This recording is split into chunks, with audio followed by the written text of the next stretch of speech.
ចេញទៅក្រៅបង chi dung thằng cháu thằng chi dung ai cũng đi không rồi anh cháu đi đi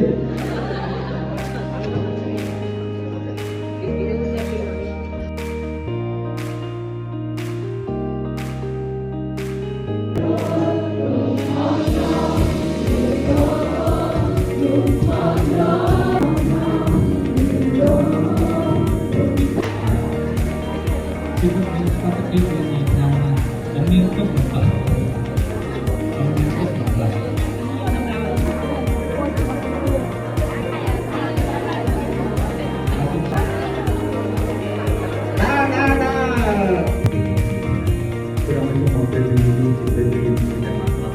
Bên đại nhom tàu atibai hai nhom chụp tập giặc là tháo cái Semangat yang kuat.